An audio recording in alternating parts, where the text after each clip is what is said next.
भक्ति लाए, भक्ति लाए दिव्य गुण, भक्ति लाए दिव्य गुण,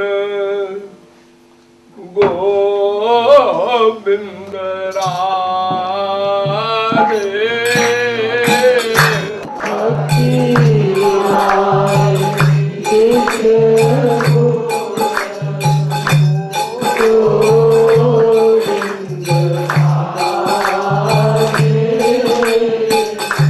भक्ति लाए दिव्य गुण, गोविंद राधे।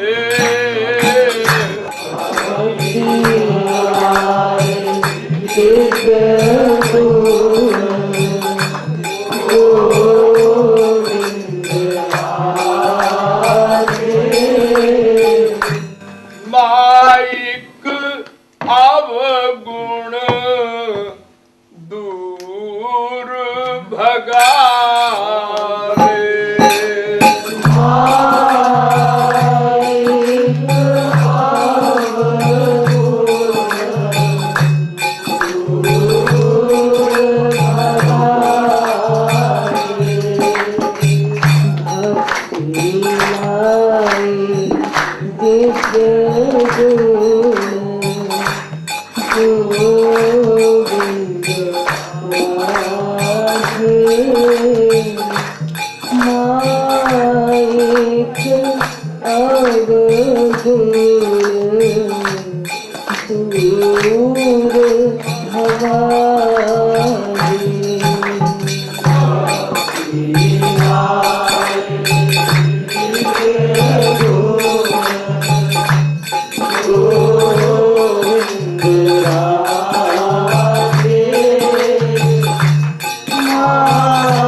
संसार में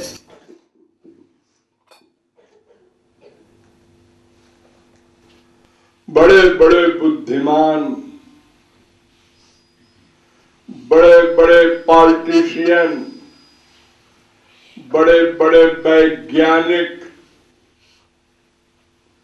बड़े बड़े बुद्धि के ठेकेदार लोग ऐसा कहते सुने जाते हैं कि माइक अवगुणों को छोड़ दो। जैसे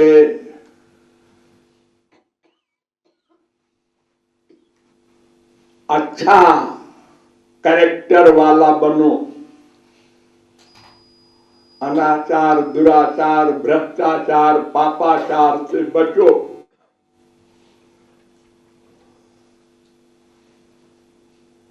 सब बोलते हैं।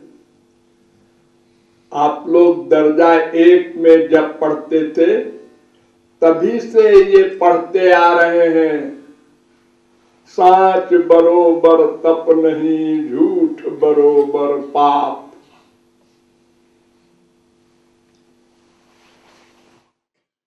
सभी एक स्वर से, कम्युनिस्ट हो चाहे वो स्पिरिचुअल मैन हो,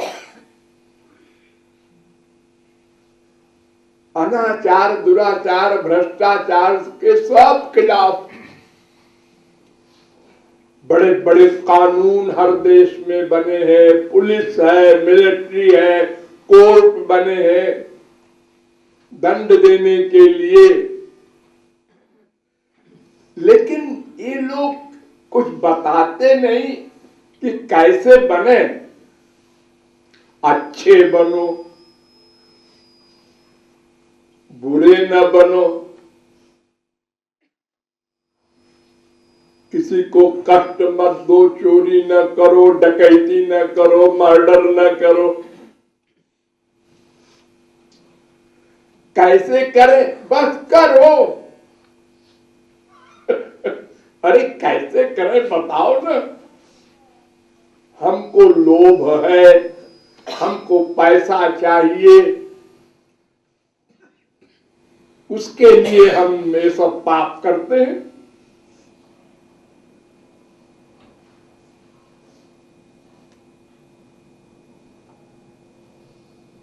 तो कोई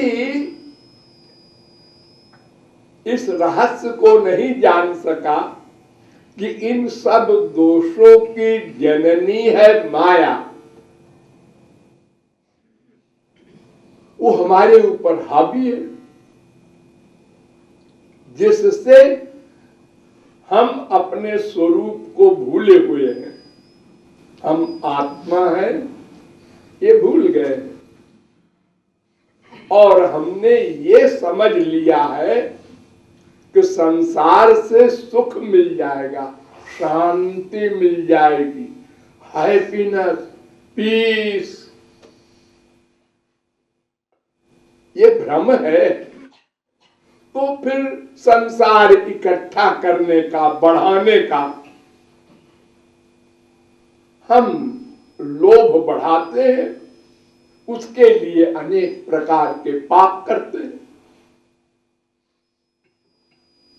ये ठीक है कि संसार भी आवश्यक है, लेकिन एक लिमिट में। हम लोगों के पास कोई लिमिट नहीं है।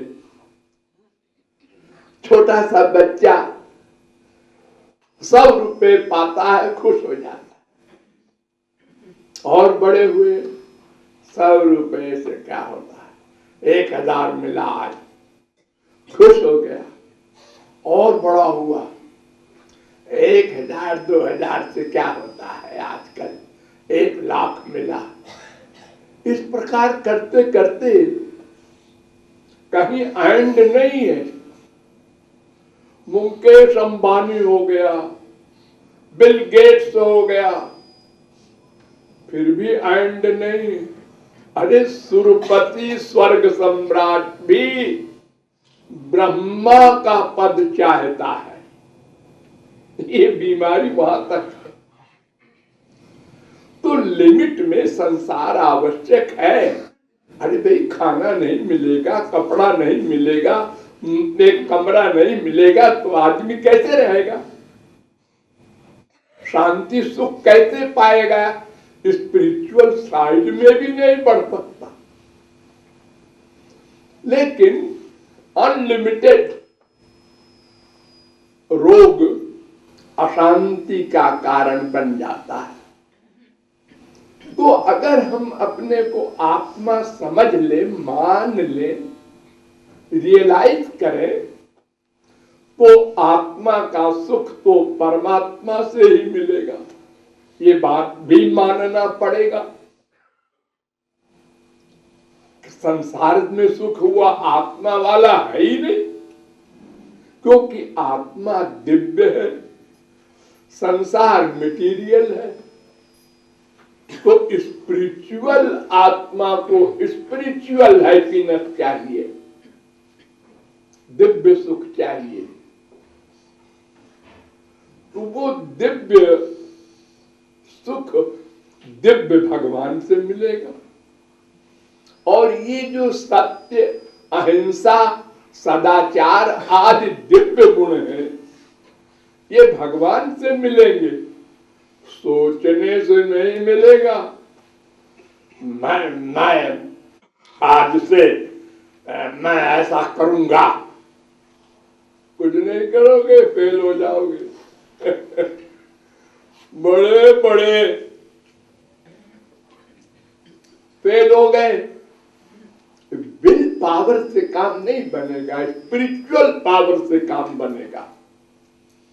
भगवान से पावर जब मिलेगी तब आप कैरेक्टर वाले बनेंगे, सदाचारी बनेंगे, दूसरे में भगवान बैठा है ये मानेंगे तो दूसरे को दुख नहीं देंगे, डरेंगे।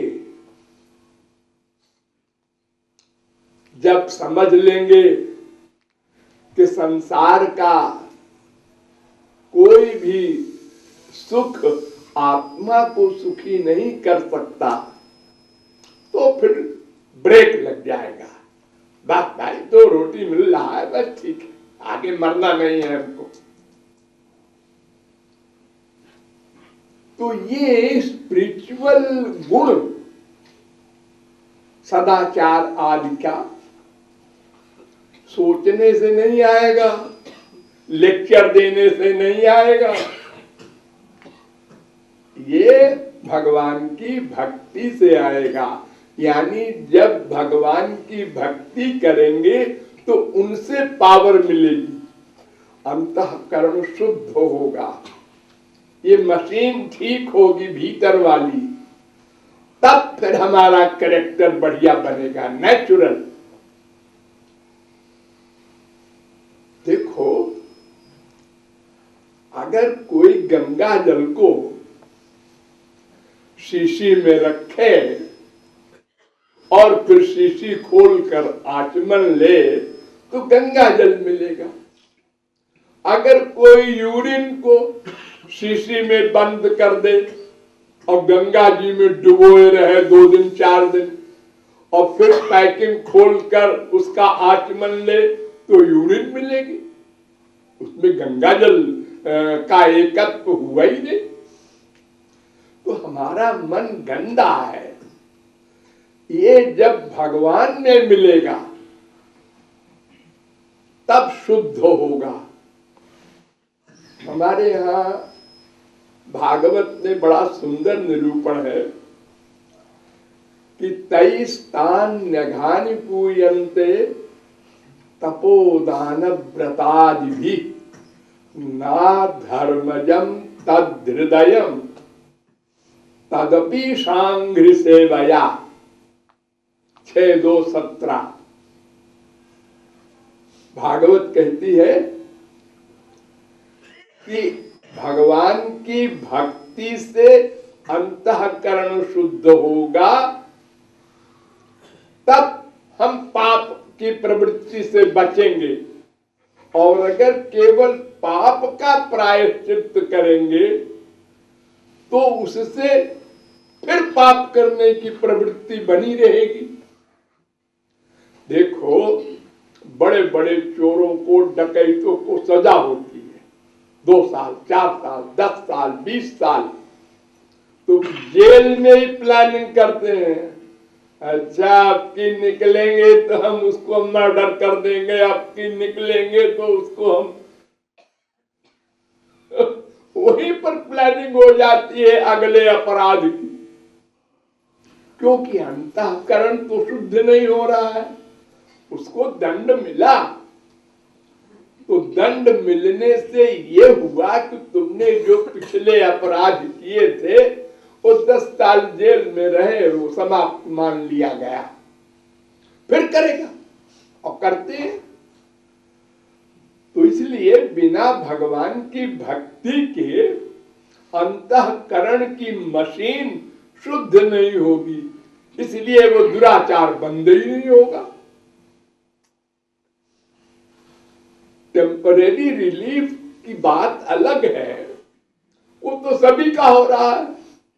देखिए, आप लोग इस समय बैठे और हमारी बात सुन रहे हैं, कोई भी देखे विश्व में महापुरुष हो, भगवान का बाप हो, हम उससे पूछे बताओ इन लोगों के मन में कोई गड़बड़ है, काम है, क्रोध है, लोभ है, मोह है?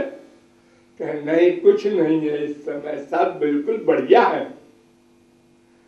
लेकिन अगर हमारे बोलने के बाद जरा सा कोई यूं कर दे अपने बगल वाले को, वो सब छुपे हुए हैं दुश्मन, अंदर बैठे हैं मन में।